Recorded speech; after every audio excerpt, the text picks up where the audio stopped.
열왕기상 1장입니다. 1~4절. 열왕기서는 다윗이 나이가 들었다는 언급으로 시작합니다. 그렇게 용맹하게 전쟁터를 누비던 다윗의 젊음도 가고 이제 이불을 덮어도 따뜻함을 느끼지 못할 만큼 늙었습니다. 이불을 덮어도 따뜻하지 않다는 것은 더는 생기와 활력이 없다는 뜻입니다. 다윗이 왕으로서 더 이상 통치하기 쉽지 않는 상황을 보여줍니다. 이런 상황에서 다윗의 충성스러운 신하들은 그에게 활력과 온기를 찾아주려고 젊은 처녀를 시녀로 들여서 시중을 들게 하여 왕의 몸을 따뜻하게 하는 것이 어떻겠느냐 제안합니다. 2절에서는 소녀라는 표현을 통해 이성 경험이 없는 처녀라는 사실을 강조합니다. 여기서 처녀를 강조하는 것은 독특하게 보입니다. 다윗의 결혼을 보면 처녀냐 아니냐는 중요한 문제가 아니었습니다. 그런데 처녀임을 강조한 것은 왕의 관심을 끌기 위한 수단으로 생각되죠. 이 소녀의 역할은 두 가지인데 왕의 시중을 들면서 동시에 왕을 성적으로 자극하여 활력을 얻게 하는 것이었습니다. 신하들은 온 이스라엘을 뒤져 아름다운 소녀를 찾아다녔고 마침내 수넴에서 아비삭이라는 소녀를 찾아 왕에게 데려옵니다. 4절에서 아비삭의 외모에 대해 다시 한번 평가하는데 그 소녀는 매우 아름답다고 표현합니다. 이 소녀는 아름답다는 이유로 늙은 다윗에게 이끌려온 것이죠. 소녀는 다윗 곁에서 시중을 들었지만 다윗은 그녀와 동침하지 않았다고 본문은 말합니다. 우리 성경에서는 하지 아니하였다로 번역했지만 정확하게는 하지 못한 것이 맞습니다. 다윗이 더는 남성 역할을 못할 만큼 늙고 기력이 없다는 것을 표현하고 있는 것이죠. 충성스러운 신하들의 노력에도 불구하고 다윗은 기력을 회복하기 어려울 만큼 나이가 들었고 이제 새로운 왕이 등극해야 할 시점이 되었습니다. 본문에서 아비삭 이야기를 여기에 넣은 것은 이제는 새로운 왕이 필요하다 하는 사실을 부각시키기 위해서였죠. 하지만 이렇게 인위적으로 활력을 증진시키려는 모습은 삶과 죽음의 모든 문제를 하나님께 맡기고 전쟁터를 누볐던 이전의 모습과는 분명 대조를 이룹니다. 다른 관점으로 아비삭 이야기를 읽을 수도 있습니다. 어린 처녀 아비삭 관점에서 보는 것이죠. 늙어서 기운이 없는 왕을 위해 결혼도 하지 않은 어린 처녀를 데려다 왕의 시중을 들게 하고 왕의 품에 안기게 하겠다는 발상은 여성을 성적 놀이개 정도로 생각하는 발상이죠. 이런 계획을 낸 사람은 철저히 다윗 입장에서만 생각했습니다. 아비삭은 단지 예쁘다는 이유로 다윗에게 끌려와 다윗의 정식 아내나 첩도 아닌 상태로 시중을 들어야 했습니다. 3절에서 온 이스라엘을 뒤져서 아름다운 처녀를 찾는 모습은 에스더서에서 페르시아 신하들이 왕후를 새로 뽑기 위해 각지에서 아름다운 처녀들을 수상궁으로 모으는 장면과 유사합니다. 이렇게 젊은 처녀들이 왕의 욕망이나 건강을 위해 이용당하는 것은 당시 가부장적 사회를 반영하면서 현대적으로 긍정적으로 해석하기 어렵죠. 밧세바 강간 사건 이후 궁전 여자들은 제대로 존중받지 못했고 암논에게 강간당한 다말이나 압살롬에게 강간당한 10명의 첩처럼 강간당하고 버려지는 비극적인 삶을 살았습니다. 현재 늙은 다윗을 위해 소모품처럼 취급받고 있는 아비삭 모습을 통해서 여전히 다윗 궁정은 약자인 여성들이 살기에는 좋지 않은 상태임을 알려주죠. 이렇게 강자는 누리고 약자는 희생당하는 것이 당연한 것처럼 여겨지는 다윗 궁전의 모습은 여성의 목소리에도 귀를 기울이고 존중했던 그의 젊은 시절 모습과 대조를 이루며 다윗 통치의 마지막을 부정적으로 비추고 있습니다. 5절로 10절입니다. 다윗의 기운이 쇠해간다는 사실을 알게 된 핫기스의 아들 아도니아가 왕이 되려고 시도합니다. 아도니아는 다윗의 넷째 아들로 첫째인 암논은 다말을 강간하여 압살롬에게 죽임당했고 셋째인 압살롬은 반란을 일으켜서 요압에게 죽임당했습니다. 둘째인 아비가일의 아들 길라압에 대해서는 사무엘서에 언급되지 않은 것으로 보아 일찍 죽은 것으로 생각되죠. 그러므로 넷째인 아도니아가 다윗의 아들 중에서 가장 나이가 많기에 장자로서 왕위를 계승하겠다고 나서는 것은 일견 자연스러운 일입니다. 다윗이 늙어 기운 없는 상황이 되자 아도니아가 스스로 일어나서 왕이 되려고 합니다. 여기서 스스로 높이다라는 표현은 왕인 다윗의 허락 없이 왕이 되려고 한다는 의미죠. 아도니아는 내가 반드시 왕이 될 것이다 라고 말하며 왕권에 대한 강한 열망을 드러내고 준비를 합니다. 병거, 기병, 호위병 50명으로 친위대를 구성하여 가장 뛰어난 왕자로서의 왕의 위엄을 보여줍니다. 이것은 사무엘하 15장 1절에서처럼 다윗에게 반란을 일으키기 전에 압살롬 모습과 동일하죠. 6절에서 아도니아에 대한 설명이 나오는데요. 여기서는 그가 매우 잘생긴 외모를 가지고 있다고 설명됩니다. 잘생긴 외모는 압살롬처럼 왕자로서의 품위를 보여주지만 반역자 압살롬을 연상시키기에 긍정적으로만 보기는 어렵습니다. 다윗은 아도니아를 기르면서 한 번도 야단치지 않았다고 말합니다. 압살롬과 암논의 경우와 연결해서 보면 다윗은 자식들이 잘못해도 제대로 훈육하지 않았다는 것으로 읽히는 것이죠. 다윗 자신은 하나님 앞에서 제대로 살려고 노력했지만 자식들이 하나님 앞에서 올바로 살도록 교육하는 일에는 소홀했던 것이죠. 그 결과 아도니아는 다윗이 죽기도 전에 왕이 되려고 신하들을 모으는 매우 무리하고 아버지를 업신여기는 행동을 하고 있습니다. 그는 다윗의 가장 중요한 신하인 군대장관 요압과 제스장 아비아달을 자기 편으로 만듭니다. 이들은 다윗 정권의 실세로서 다윗과 생사고락을 같이 했던 사람들이죠. 하지만 이들도 다윗이 늙고 힘이 없어지자 새로운 권력에게로 눈을 돌리고 아도니아를 새 왕으로 섬기며 자신들의 권력을 이어가려 한 것이죠. 하지만 다윗의 신하들이 다 그런 것은 아니고 이에 반대하는 인물도 있었습니다. 제사장 사독과 군대 장관인 여호야다의 아들 브나야와 선지자 나단, 다윗의 용사들과 시므이와 레이는 아도니아 편에 서지 않았습니다. 여기 다윗의 용사들은 사무엘하 23장 8절 이하에 자세히 설명되어 있습니다. 10절에서 아도니아가 자신의 잔치에 이들과 함께 솔로몬을 초청하지 않은 것을 보면 이들은 솔로몬을 지지하는 세력인 것으로 보이죠. 아도니아는 자신의 세력을 결집하고 세력을 과시하기 위해서 에느로겔 근방 소헬렙 바위 곁에서 소와 양을 잡아 거창하게 잔치를 벌이고 모든 왕자들과 왕의 신하들인 모든 유다 사람을 초청합니다. 즉위식은 아니고요. 왕권을 잡기 위한 전초 작업으로 자신의 세를 과시하고 지지를 호소하며 미래 왕으로서의 권위와 힘을 보여주는 자리였죠. 대부분의 사람들을 초대한 자리에 솔로몬, 나단, 브나야와 용사들을 초청하지 않았다고 설명되는데 이미 이들도 솔로몬을 중심으로 세력을 형성하고 있었음을 암시해 줍니다. 이미 다윗 왕궁에서는 아도니아 세력과 솔로몬 세력이 나뉘어 견제하며 암투를 벌이고 있었던 것이죠. 왕권을 잡기 위해 세력을 구축하는 아도니아의 모습은 이스라엘의 왕은 하나님이 선택하신다는 하나님 주권을 인정하지 않는 태도입니다. 왕이 되고 싶으면 먼저 하나님께 여쭤보아야 했습니다. 초당 사울도 하나님께서 선택하셨고 다윗도 하나님께서 선택하셨습니다. 그런데 아도니아는 하나님께 묻지 않고 고대 근동 관습대로 장자인 자신이 왕이 되어야 한다고 생각한 것입니다. 이는 하나님을 이스라엘 왕으로 섬기는 모습이 아니죠. 이스라엘의 왕은 하나님을 섬기며 하나님 백성을 하나님 뜻대로 잘 다스리는 존재라는 기본 사상을 망각한 행동입니다.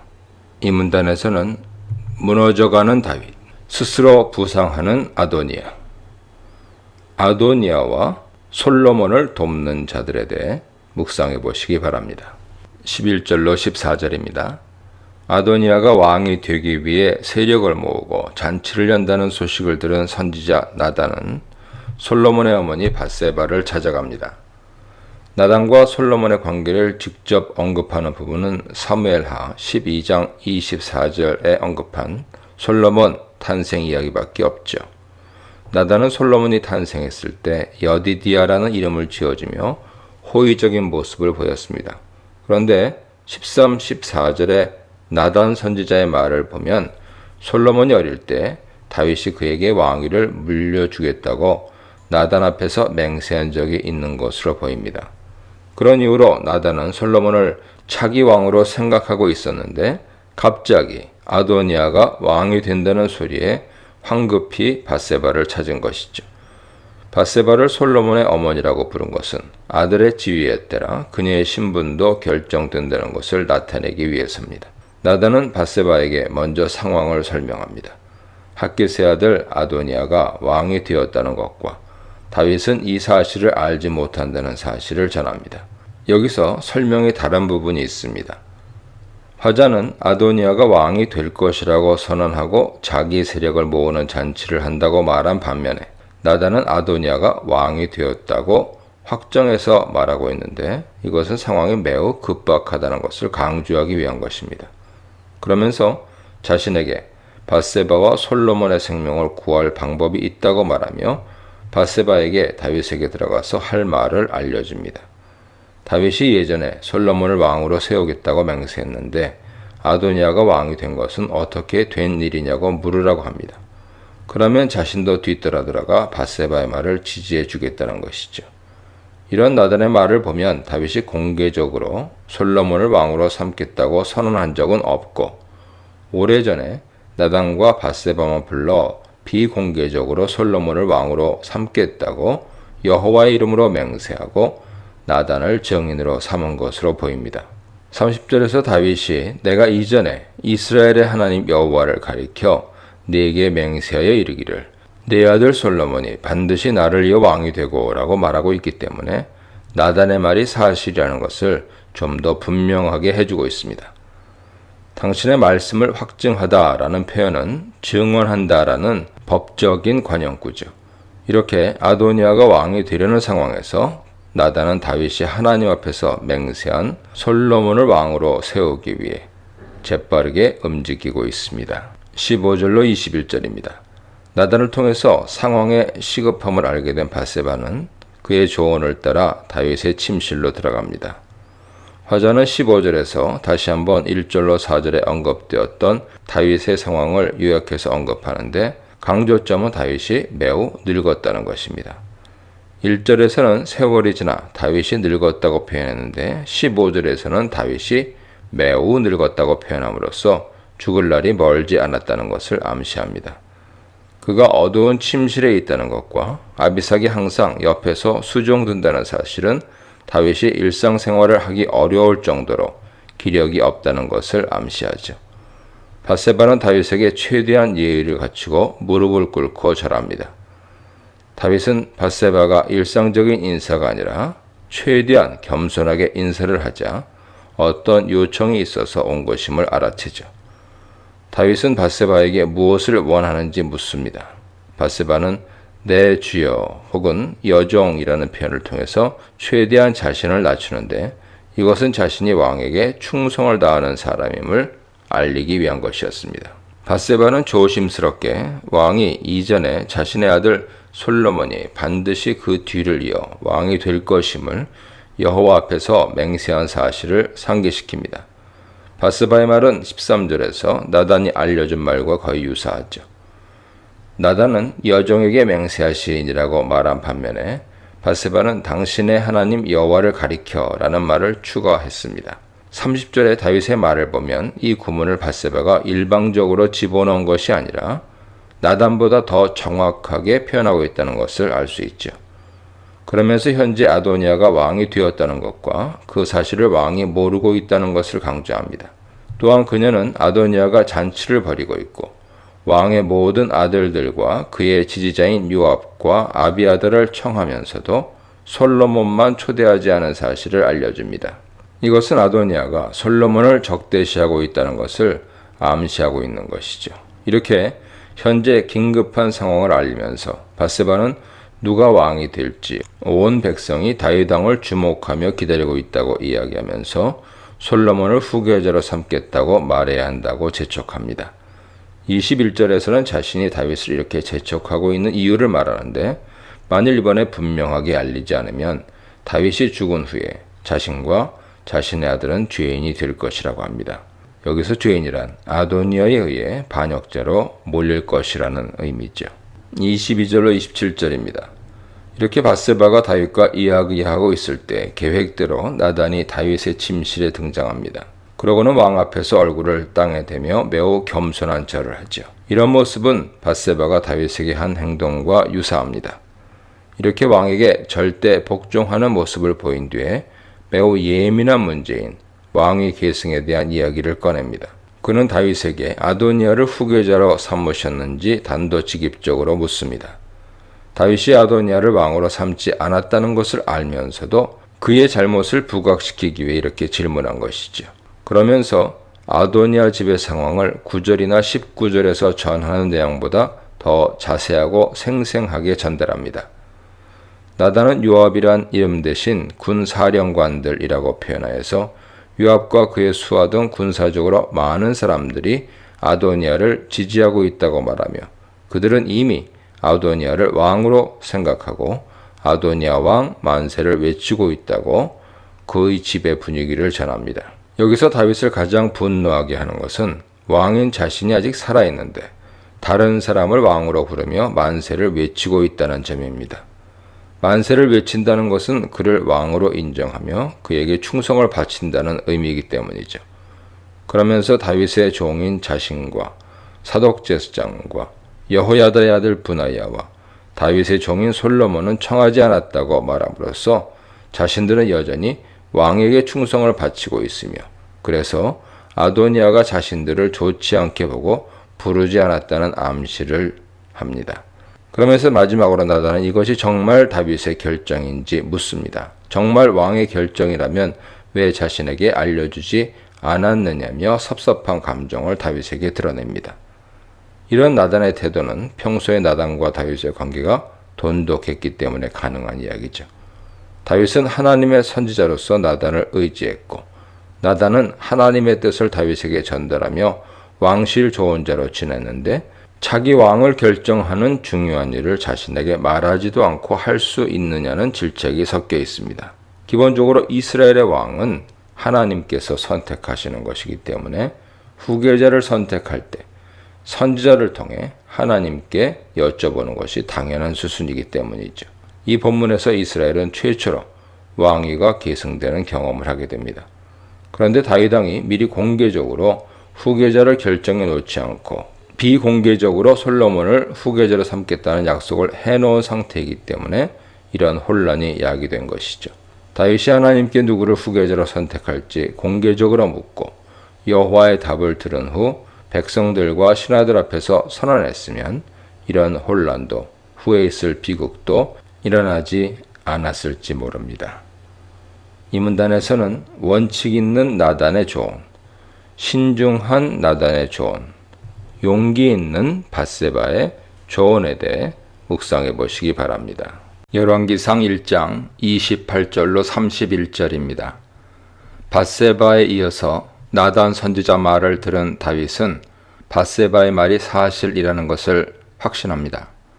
어떤 일에 증인이 2명 있으면 사실로 여기기 때문이죠. 나단은 이 점을 염두에 두고 밧세바에게 먼저 말하라고 한 후에 자신이 확인해주는 전략을 사용한 것입니다. 상황이 급박하게 돌아가고 있다는 사실을 알게 된 다윗은 바로 밧세바를 부릅니다. 아마 나단이 들어오면서 밧세바는 퇴실한 것으로 보이죠. 그리고 나단이 있는 곳에서 밧세바에게 여호와의 살아계심을 두고 맹세하며 솔로몬을 왕으로 세우겠다고 선언합니다. 자신이 여호와 하나님을 두고 솔로몬을 자신의 뒤를 이을 왕으로 세울 것이라고 이미 맹세했기 때문이죠. 이런 다윗의 말은 나단과 밧세바의 말이 사실이라는 것을 증명해주고 있습니다. 그리고 다윗은 다시 한번 이전 맹세를 확증하기 위해 밧세바와 나단 앞에서 솔로몬을 왕으로 세울 것을 여호와의 살아계심을 두고 맹세합니다. 다윗 말 속에 그의 신앙 고백이 들어 있습니다. 다윗은 여호와께서 자신의 생명을 모든 환난에서 구한 분이라고 고백합니다. 다윗은 자신이 지금까지 살 수 있었던 것이 모두 하나님께서 도우셨기 때문이라고 말합니다. 어려서는 목동으로 맹수와 싸웠고 그 이후로는 평생을 전쟁터에서 수많은 전투를 하며 살아온 인생이기에 현재 이렇게 평안하게 죽음을 맞이하게 된 것은 모두 하나님의 도우심이라고 말한 것이죠. 여호와의 살아계심으로 맹세한다는 표현은 고대 이스라엘 백성들이 자신의 말의 진실함을 나타내기 위해 관용적으로 사용하는 문구입니다. 다윗은 마지막으로 오늘 당장 자신이 말한 대로 행하겠다고 약속하면서 말을 마칩니다. 다윗은 이스라엘의 왕은 하나님의 선택을 받은 자가 되어야 한다는 사실을 알고 있었기 때문에 하나님 앞에서 맹세한 솔로몬을 왕으로 세우기 위해 빠르고 단호하게 결정을 내립니다. 이런 다윗 결정에 밧세바는 19절에서 몸을 구부리고 절한 것과는 다르게 땅에 엎드려 절하고 다윗 만세를 외치며 매우 감격합니다. 자칫 죽을 수도 있는 상황에서 목숨을 건질 뿐 아니라 자신의 아들은 왕이 되고 자신은 모후가 되는 영광을 얻게 된 밧세바로서는 당연한 반응이죠. 밧세바는 다윗과 간음한 결과로 다윗의 아내가 되었기 때문에 사무엘하에서는 밧세바를 다윗의 아내가 아닌 우리아의 아내로 불렀습니다. 다윗과의 간음 사건이 그녀 인생에 항상 꼬리표처럼 따라다녔는데 이제는 왕인 솔로몬의 모후라는 새로운 정체성을 갖게 된 것이죠. 32, 35절입니다. 밧세바와 나단에게서 뜻밖의 소식을 듣고 사태의 심각함을 인식한 다윗은 곧바로 결단을 내립니다. 다윗은 아도니아가 부르지 않은 신하들인 제사장 사독과 선지자 나단과 여호야다의 아들 브나야를 자신 앞으로 부릅니다. 제사장 사독은 사무엘 하에 보면 제사장 아비아달과 함께 항상 다윗을 도운 인물로 제사장 아비아달 밑에 있던 인물이죠. 아비아달과 사독은 함께 다윗의 신하로 있다가 아비아달이 아도니아를 선택하는 바람에 서로 운명이 엇갈리게 됩니다. 그리고 여호야다의 아들 브나야는 다윗의 호위대장이며 용병들인 그렛 사람과 블렛 사람을 관할하던 사람으로 다윗 여섯 용사 중 한 명이죠. 다윗은 아도니아를 따르지 않는 인물 중에서 솔로몬을 지지하고 앞으로 솔로몬을 잘 보좌할 수 있는 종교적, 군사적인 중요한 인물들을 선택하여 부른 것이죠. 이들 이름이 8절과 26절에서 한 번은 화자의 입을 통해서 또 한 번은 나단의 입을 통해서 반복 언급된 것은 이들이 아도니아를 따르지 않은 사실을 강조하기 위해서입니다. 이렇게 다윗은 솔로몬에게 충성을 바칠 사람들을 불러 솔로몬 즉위식을 행하라고 명합니다. 다윗은 자신의 신하들과 함께 자신의 노새에 솔로몬을 태우고 기혼으로 데리고 가서 그곳에서 제사장 사독과 선지자 나단이 기름을 부어 이스라엘 왕으로 삼은 후에 나팔을 불어 솔로몬이 공식적으로 왕이 되었다는 사실을 알리라고 합니다.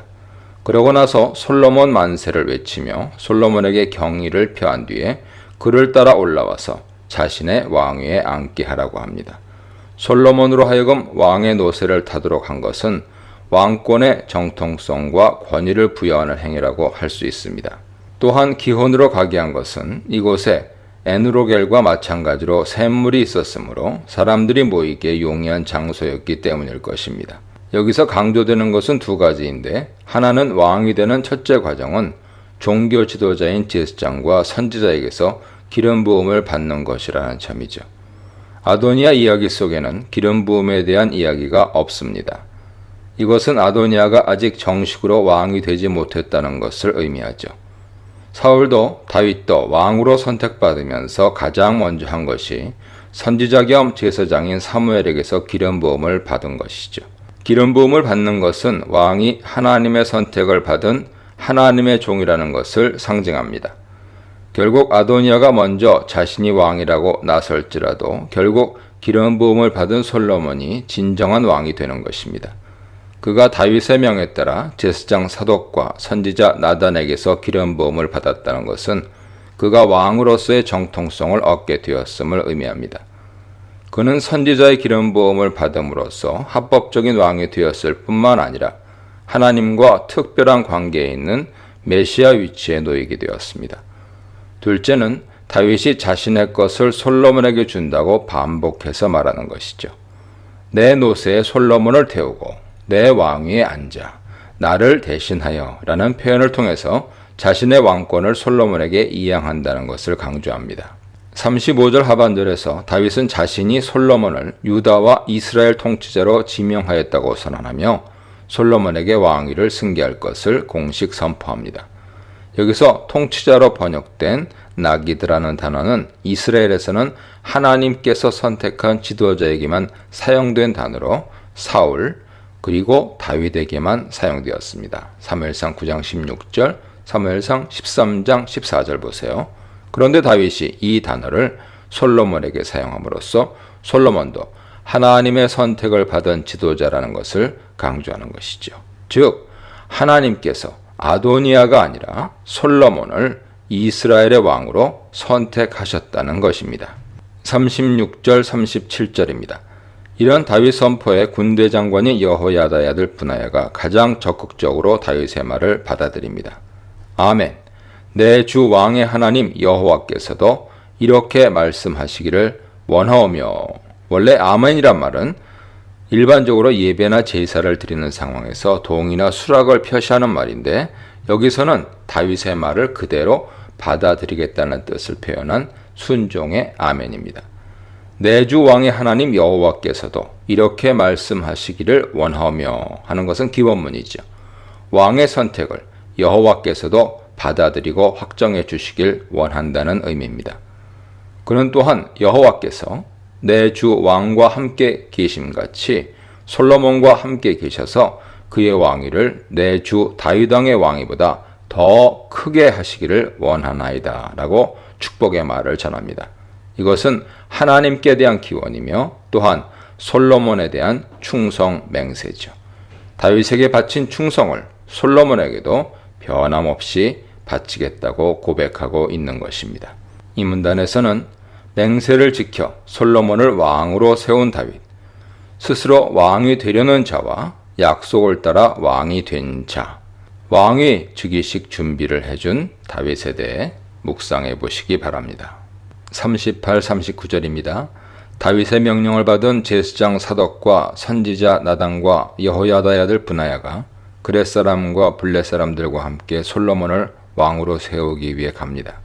그렛 사람과 블렛 사람은 다윗이 용병으로 기용한 사람들이고 브나야는 이들을 통솔하던 다윗의 호위대장이었죠. 브나야에 대한 다윗의 신뢰가 깊었기에 솔로몬의 호위를 맡긴 것입니다. 브나야와 사독과 나단은 다윗의 말을 따라서 솔로몬을 다윗의 노새에 태우고 기혼으로 데리고 갑니다. 이곳에서 제사장 사독은 성막에서 기름을 담은 뿔을 가져다가 솔로몬에게 기름을 붓죠. 이 기름은 성막에서 사용되는 올리브 기름으로 하나님께서 선택하신 왕이라는 징표를 보여주기 위해 거룩한 성막의 기름을 사용한 것입니다. 그리고 뿔나팔을 불어 솔로몬이 왕이 되었다는 것을 온 이스라엘 백성들에게 알렸습니다. 이제 정식으로 솔로몬이 이스라엘의 왕으로 등극하였고 그와 함께한 백성들은 솔로몬 왕 만세를 외치고 솔로몬이 왕이 된 것을 축하하며 왕으로 인정했습니다. 이렇게 자신이 하나님 앞에서 선택한 솔로몬을 다음 왕으로 세우므로 다윗은 자신에게 주어진 모든 사명을 다하게 됩니다. 40, 42절입니다. 기혼셈에서 즉위식을 한 후 솔로몬과 그를 따르는 백성들은 솔로몬이 왕이 된 것을 축하하며 크게 즐거워했습니다. 피리 부는 사람들은 왕의 행차를 알리며 흥을 돋우는 역할을 하고 사람들은 이 행진 음악에 맞추어 솔로몬 만세를 부르며 환호한 것이죠. 화자는 이들이 솔로몬이 왕이 된 것을 진심으로 기뻐하였다는 것을 강조하기 위해 이런 환호성 때문에 땅이 갈라졌다며 과장되게 설명하고 있습니다. 우리말에서는 땅이 갈라질 듯 하니이지만 히브리어 원문에는 땅이 갈라졌다라고 표현되어 있습니다. 화자는 이런 과장법을 사용함으로써 두 가지 사실을 강조하는데요. 첫째는 솔로몬을 왕으로 인정하고 따르는 백성들이 매우 많았다 하는 것을 나타내고요. 둘째로는 41절과 연결해서 솔로몬을 축하하는 환호가 매우 커서 멀리서 잔치를 열고 있던 아도니아 귀에까지 들렸다는 사실을 말하려는 의도가 있습니다. 아도니아와 아도니아를 지지하던 사람들이 잔치를 벌이고 먹기를 마칠 때 이들은 솔로몬을 축하하는 환호와 나팔 소리를 듣게 됩니다. 요압은 군인이기 때문에 특히 나팔 소리에 민감하게 반응하며 왜 성안에서 나팔 소리가 울리는지 의아해하죠. 일반적으로 나팔은 주요 절기나 또는 전쟁 신호로 사용되기 때문에 성안에서 울리는 나팔 소리에 의아해한 것입니다. 이때 제사장 아비아들의 아들 요나단이 소식을 전하기 위해 들어옵니다. 요나단은 예전에 압살롬이 반역을 일으켰을 때 다윗 편에 서서 압살롬 계략을 알린 인물이죠. 사무엘하 15장 27절 17장 17절 보세요. 그런데 이번에는 아도니아 편에 서서 솔로몬의 소식을 알려주는 역할을 합니다. 아도니아는 요나단이 좋은 소식을 전할 것을 기대하며 반갑게 맞이합니다. 아마도 밖의 소란이 자신을 왕으로 추대하며 기뻐하는 소리라고 기대한 것 같습니다. 43절로 48절입니다. 그의 기대와 달리 요나단은 아니요 라고 부정한 후에 다윗이 솔로몬을 왕으로 삼았다는 소식을 전달합니다. 요나단은 다윗을 우리의 주 다윗 왕이라고 부르면서 이스라엘의 충성의 대상이 여전히 다윗이라는 점을 나타내며 다윗 왕이 솔로몬을 왕으로 세웠다고 알려집니다. 그는 가장 결정적인 정보를 먼저 이야기한 후에 44절부터 자세하게 상황을 설명하죠. 44, 45절에서는 우리가 이미 다윗의 입을 통해서 그리고 화자의 글을 통해서 알고 있는 것을 요나단의 입을 통해서 다시 한번 반복합니다. 46, 48절에서는 또한이라는 뜻의 단어 감을 반복적으로 사용하면서 다윗 왕국에서 일어나는 일을 자세히 열거하고 있습니다. 솔로몬은 다윗을 대신해서 왕좌에 앉았고 다윗의 신하들은 솔로몬이 왕이 된 것을 축하하기 위해 와서 다윗에게 축사를 했고 다윗도 신하들에게 몸을 굽혀 인사를 했을 뿐만 아니라 후계자를 주신 여호와를 찬양하며 자신이 생전에 후계자를 세울 수 있게 하신 것을 감사드렸다는 말을 전합니다. 47절 신하들의 말은 이미 앞에서 화자가 전달한 말이지만 48절 다윗의 인사는 새롭게 알려진 정보로서 이 말을 통해 다윗은 솔로몬이 왕이 된 것은 이스라엘 하나님 여호와의 선택이었다는 사실을 신하들에게 분명하게 드러냅니다. 사람들의 지지에 의존하여 왕이 되려고 했던 아도니아와 반대로 다윗은 왕은 하나님께서 선택하신다는 것을 분명하게 드러내죠. 다윗이 솔로몬을 지명하여 왕으로 세운 것은 이스라엘에 대한 여호와의 왕되심을 드러내기 위한 행동입니다. 다윗은 자신이 하나님께 직접 선택을 받아 왕이 되었기 때문에 왕은 하나님께서 선택하신다는 생각을 분명히 가지고 있었습니다. 하지만 아도니아는 세상 방식대로 연장자나 세력이 있는 사람은 누구나 왕이 될 수 있다고 생각하고 행동했던 것이죠. 다윗의 아들들의 모습을 보면 다윗도 여호와께 대한 신앙을 자식들에게 제대로 교육하지 못했다는 것을 알 수 있습니다. 49, 50절입니다. 솔로몬이 왕이 되었다는 말을 들은 손님들은 두려워하며 재빨리 잔치자리를 빠져나가 자신들의 집으로 돌아갔습니다. 권력이 이미 솔로몬에게 넘어갔기 때문에 후환이 두려웠던 것이죠. 아도니아를 지지하며 지켜주어야 할 군대장관 요압이나 제사장 아비아달도 모두 달아났습니다. 결국 혼자 남게 된 아도니아는 살기 위해 성막에 있는 제단불을 잡습니다. 제단은 성막들에 있어서 제물을 태우는 곳으로 네 귀퉁이에 하나씩 뿔이 달려있죠. 출애굽기 21장 14절에 사람을 죽인 자가 도피성에 있는 제단에 있어도 끌어내라는 언급이 나옵니다. 이런 진술로 보아서 도피성으로 도망간 사람이 제단불을 잡고 자신의 억울함을 호소하는 당시 정황을 알 수 있죠. 이런 관습을 따라 아도니아도 자신이 솔로몬에게 반역한 것이 아니라는 변명을 하고 목숨을 구하려고 제단불을 잡은 것입니다. 51절로 53절입니다. 누군가 이 사실을 솔로몬에게 알려줍니다. 여기서 이 사람은 솔로몬을 왕이라고 부르며 아도니아의 말을 전달하는데 아도니아가 솔로몬을 왕이라고 부르고 자신을 솔로몬의 종이라고 표현하며 오늘 솔로몬이 자신을 죽이지 않겠다고 맹세하기를 원한다고 합니다. 아도니아는 솔로몬을 왕으로 인정하고 솔로몬의 신하로 살겠다는 의지를 전달한 것이죠. 이에 솔로몬은 만일 아도니아가 자신에게 쓸모있는 사람이 된다면 살려줄 것이고 해를 가하면 죽이겠다고 판결합니다. 이것은 아도니아를 완전히 용서한 것이 아니라 기회를 주겠다는 의미이며 아도니아에게 앞으로 경거망동하지 말라고 경고한 것입니다. 이렇게 생명을 건진 아도니아는 솔로몬에게로 와서 절합니다. 이것은 아도니아가 솔로몬을 왕으로 인정하고 그의 신하로서 예를 갖춘 것이며 자신을 살려준 것에 대한 감사 표시죠. 솔로몬은 집으로 돌아가라는 명령을 내립니다. 이것은 아도니아와 솔로몬의 신분이 하루아침에 변했다는 것을 분명하게 보여주는 말투입니다. 이렇게 왕이 되려는 아도니아의 시도는 하룻밤 꿈처럼, 아니 한낮 꿈처럼 허무하게 끝났고 솔로몬을 왕으로 세우는 촉매제 역할만 했습니다. 이스라엘 왕은 하나님께서 세우시는 것이기에 인간이 경영하고 계획할지라도 이루시는 이는 결국 여호와 하나님이심을 분명히 보여주신 것입니다. 이 문단에서는 누구를 왕으로 삼을 것인가? 어떤 왕에게 영광을 돌리고 있는가? 어떤 소식에 기뻐하는가에 대해 묵상해 보시기 바랍니다. 1절, 4절 죽음이 임박하자 다윗은 솔로몬을 불러 유언합니다. 본문에서는 명령하다로 표현되어 있는데요. 이것은 다윗 유언은 반드시 지켜야 할 중요한 말이라는 것을 나타내죠. 다윗은 크게 두 가지를 명령합니다. 첫째는 하나님 명령을 지켜야 한다는 것이고, 둘째는 솔로몬이 반드시 제거해야 할 사람들과 후대할 사람들의 이름, 그리고 그 이유입니다. 2절로 4절은 유언 첫 부분으로, 2절에서 다윗은 솔로몬에게 자신의 죽음이 임박했다는 것을 알리며 한 사람의 성인으로서 담대하고 용감한 사람이 되라고 조언합니다. 이제 솔로몬의 후견인 역할을 하던 다윗이 죽으면 솔로몬은 이스라엘 왕으로서 홀로 서기를 해야 하기 때문이죠. 전체적으로 다윗이 솔로몬에게 당부한 말은 여호수아 1장 7절에서 하나님께서 새롭게 지도자가 된 여호수아에게 하신 말씀과 유사합니다.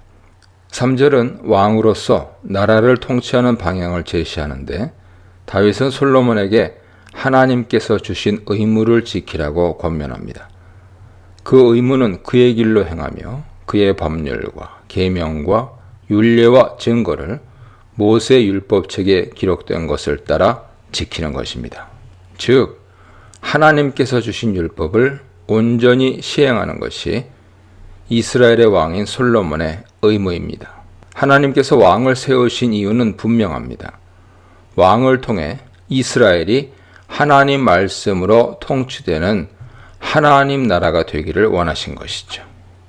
왕은 다만 하나님 나라를 이 땅에 만들어가는 하나님의 종으로서 역할을 하는 것뿐입니다. 이렇게 하나님 명령을 따라가면 하나님께서는 무엇을 하든지 어디로 가든지 형통하게 해 주실 것이라고 다윗은 권면합니다.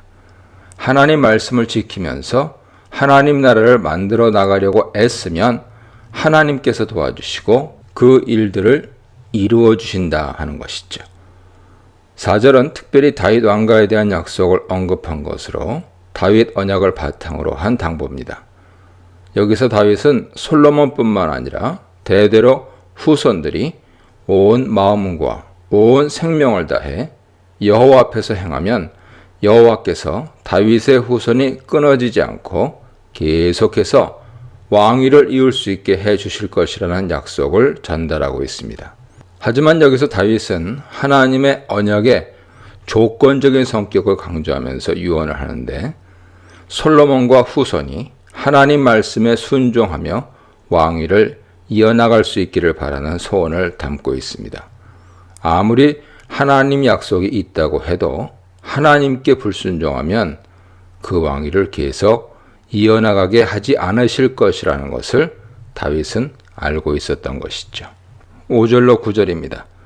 다윗 유언 둘째 부분으로 다윗은 솔로몬에게 세 가지 당부를 합니다. 모두 자신의 통치 시기에 마무리하지 못했던 일을 처리해달라는 것입니다. 첫째는 요압을 처리해달라고 합니다. 다윗은 그가 평안히 죽게 두지 말라고 명령합니다.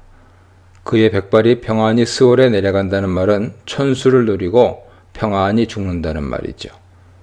여기서 스올은 지옥을 의미하는 것이 아니라 죽은 자가 가는 가장 깊은 지하 세계를 말합니다. 다윗이 요압에 대해 이렇게 말하는 이유는 두 가지인데 이스라엘 군대 사령관 아브넬 그리고 아마사를 죽인 일 때문이었죠. 아브넬은 사울이 죽은 후 사울의 아들 이스보셋을 북쪽 이스라엘 왕으로 세웠습니다. 하지만 둘 사이에 갈등이 일어나자 아브넬은 다윗과 협상하여 북쪽 이스라엘을 다윗 손에 바칩니다. 그러나 협상을 마치고 돌아가는 아브넬을 요압이 쫓아가서 자신의 동생 아사엘을 죽인 보복을 하며 원수를 갚았습니다. 또한 요압은 세바 반란을 진압하는 과정에서 다윗 명령을 받은 아마사를 살해합니다. 다윗이 자신 대신 아마사를 신뢰한 것에 불만을 품고 자신의 입지를 견고하게 만들기 위해 죽인 것이죠.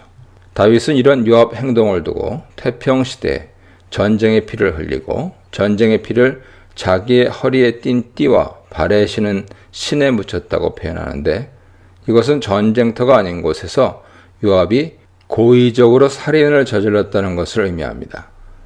구약은 전쟁 시 사람을 죽이는 것에 대해 살인죄를 적용하지 않습니다. 하지만 요압은 개인적인 원한과 이익을 위해 사람을 죽였습니다.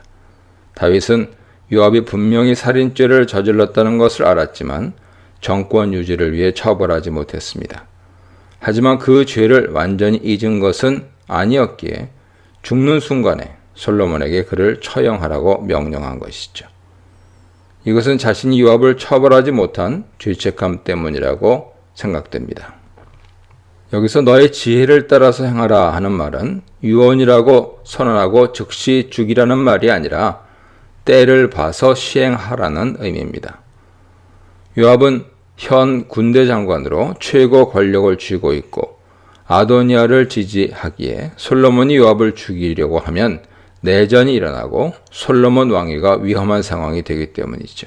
이런 명령은 두 가지 의미로 1차적으로는 요압의 죄를 물으라는 것이지만 2차적으로 요압은 솔로몬 왕권 강화의 위험 요소가 되는 인물이니 적당한 때에 제거하라는 정치적인 충고가 들어있습니다. 두 번째로 자신을 후대했던 바르실레의 아들들에게 은총을 베풀라고 요한합니다. 압살롬의 반란으로 다윗이 왕궁에서 쫓겨났을 때 바르실레가 적극적으로 다윗을 도와주었기 때문이죠. 여기서 왕의 상에서 먹는 자라는 표현은 바르실레의 아들들을 왕궁으로 불러 신하를 삼고 그들을 후원해 주라는 의미입니다. 두 가지 의미가 담겨 있는데요. 하나는 자신이 받은 은혜를 갚아달라는 것이고, 다른 하나는 바르실레와 그의 아들들을 후대하여 솔로몬의 든든한 지지자로 삼으라는 의미입니다. 정치적으로 솔로몬에게 도움이 될 만한 인물을 추천한 것이죠. 셋째는 바후림 베냐민 사람 게라의 아들 시므이에 대한 충고입니다. 다윗은 시므이가 너와 함께 있다고 말하는데, 이것은 시므이가 솔로몬의 신하로 있다는 의미죠. 하지만 다윗은 그가 자신을 저주한 것과 그가 후에 자신에게 사죄를 하여 그를 죽이지 않은 사실을 이야기하며 그를 무죄한 자로 여기지 말라고 말합니다. 백발이 피 가운데 스올로 내려가게 하라고 명령하는데, 이것은 요압처럼 때를 봐서 적당한 때에 시므이를 처형하라는 의미죠. 표면적으로는 다윗의 개인적인 복수로 보입니다. 자신이 죽이지 않겠다고 여호와의 이름으로 맹세했기에 대신 아들에게 시켰다고 볼 수도 있죠. 하지만 정치적으로 볼 때 시므이는 믿기 어려운 인물입니다. 일단 베냐민 출신이며 사울의 친족입니다. 다윗 가문에 호의적이지 않은 사람인 것입니다. 시므이는 다윗의 힘이 강할 때는 다윗 편을 들지만 약해지면 언제든지 배신할 수 있었습니다. 그래서 다윗은 그를 경계하고 있다가 기회가 오면 제거하라고 충고한 것입니다. 이렇게 다윗은 죽는 순간까지 솔로몬의 왕위를 걱정하며 왕권의 위협이 되는 인물은 제거하고 도움이 되는 인물은 후대하라는 충고를 합니다. 다윗의 유언은 정의 실현, 왕권 강화라는 두 요소가 결합된 매우 복잡한 요구였습니다. 옳고 그름의 정의를 실현하는 문제, 그것과 결합된 정치적인 상황은 별개의 문제가 아니라 항상 삶 속에 같이 놓여 있죠. 선을 행하는 정치 상황도 있고 악을 행하는 정치 상황도 있습니다. 선을 정치적으로 이용하기도 하고 악을 이용하기도 합니다. 우리는 늘 이런 상황들을 선택하며 살고 있죠. 동시에 우리는 하나님 백성이기 때문에 우선순위를 정하는 것이 필요합니다. 정치적인 상황보다는 하나님 앞에서 무엇이 옳고 그른지 최우선적으로 놓고 옳은 것을 위해 행동을 결정하는 사람이 되어야 합니다. 10절로 12절입니다. 다윗은 유언을 남긴 뒤 평안히 죽었고 다윗성 즉 예루살렘 성에 매장됩니다. 화자는 다윗이 헤브론에서 유다만 7년을 다스렸고 이스라엘을 통합한 뒤 예루살렘에서 33년 하여 도합 40년을 다스렸다고 그의 통치 기간을 정리합니다. 그리고 다윗이 죽은 후 솔로몬이 명실상부 이스라엘 왕이 되었습니다. 다윗은 전장터에서 비참하게 죽은 사울과 다르게 자신의 성에서 평안한 죽음을 맞이했고 가정묘에 매장됩니다. 이것이 하나님의 버림을 받지 않은 다윗에게 주어진 축복이었습니다. 이 문단에서는 대장부가 되라, 진실이 행하라, 지혜롭게 행하라에 대해 묵상해 보시기 바랍니다. 13, 15절입니다. 다윗이 죽은 후 아도니아는 솔로몬의 어머니 밧세바를 찾아옵니다. 밧세바는 이제 왕의 모후로 고대 왕궁에서는 왕에게 상당한 영향력을 행사할 수 있는 가장 높은 지위에 있었습니다. 모후는 때때로 왕의 아내인 왕후보다 더 큰 권세를 가졌습니다. 솔로몬 궁정에서 밧세바가 솔로몬에게 가장 큰 영향력을 끼칠 수 있는 인물이기 때문에 아도니아는 밧세바를 찾아온 것이죠. 아도니아의 방문에 밧세바는 처음에 그다지 반가워하지 않습니다. 너의 온 곳이 평화를 위한 것이냐는 질문. 이 속에는 밧세바의 불편한 심경이 담겨 있죠. 하지만 이런 밧세바 질문에 아도니아는 샬롬, 즉 평화를 위해서 왔다고 대답합니다. 이렇게 밧세바를 안심시킨 후에 아도니아는 자신이 밧세바에게 특별히 드릴 말이 있다고 합니다. 이에 대해 밧세바는 말하라, 다베를 하라는 명령문을 사용해서 아도니아에게 말하도록 허락합니다. 이런 말투는 그녀가 권력을 쥐고 있다는 것을 보여주죠. 아도니아는 15절에서 자신이 왕이 되는 것이 당연하다고 생각한 이유 두 가지를 말하는데, 첫째, 왕위가 내 것이었다는 말은 자신이 살아남은 장자이기 때문에 관습상 자신이 왕이 되는 것이 당연하다는 말입니다. 둘째는 지지도입니다. 온 이스라엘이 다 얼굴을 내게로 향했다는 것은 모든 이스라엘 사람들이 자신을 지지했다는 의미죠. 사람들이 자신을 왕으로 삼으려 했다는 것입니다. 하지만 끄트머리에 아도니아는 솔로몬 왕권을 인정하는 말을 합니다. 세상 관점으로 보면 모든 사람의 지지를 받는 장자이기에 자신이 왕이 되는 것이 당연하지만 솔로몬이 왕이 된 것은 여호와께서 선택하셨기 때문이라는 것입니다. 이 말을 들으며 아도니아는 여호와 주권을 인정하고 솔로몬이 왕이 된 것을 받아들이는 것으로 보입니다. 그도 이스라엘 왕은 여호와께서 선택하신다는 사실을 알고 있는 것이죠. 16절로 18절입니다. 솔로몬이 왕이 된 것이 여호와 선택임을 인정하고 밧세바를 안심시킨 후 아도니아는 한 가지 소원이 있다고 말하고 자신의 요청을 거절하지 말라고 부탁합니다. 일종의 거래를 하는 거죠. 왕이 될 자격이 충분한 자신이 솔로몬이 왕이 된 것을 인정했으니 대신 자신의 요청을 하나 들어달라는 것입니다. 마음이 약해진 밧세바는 요청이 무엇인지 말해보라고 허락합니다. 아도니아는 밧세바에게 매우 간곡한 말로 솔로몬 왕에게 자신의 청을 전해달라고 하며 솔로몬이 밧세바의 요청은 거절하지 못할 것이기 때문이라고 말합니다. 이렇게 길게 서론을 말한 뒤 수넴 출신 아비삭을 자신의 아내로 달라고 요청합니다.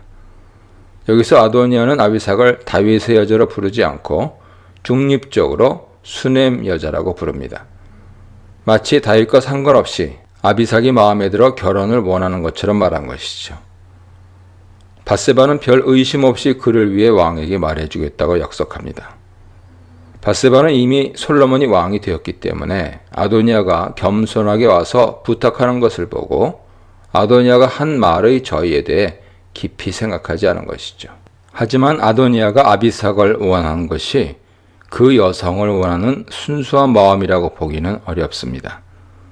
당시 관습으로 보았을 때 아도니아는 분명 다윗 국녀였던 아비삭을 아내로 얻는 것이 다윗의 후계자로서의 지위를 얻기 위한 행동이라는 것을 알고 있었던 것이죠. 그는 이미 자신의 아들 솔로몬이 왕이 된 것에 대해 안심하고 있는 밧세바를 이용하여 다시 한번 왕이 될 기회를 노린 것이라고 볼 수 있습니다.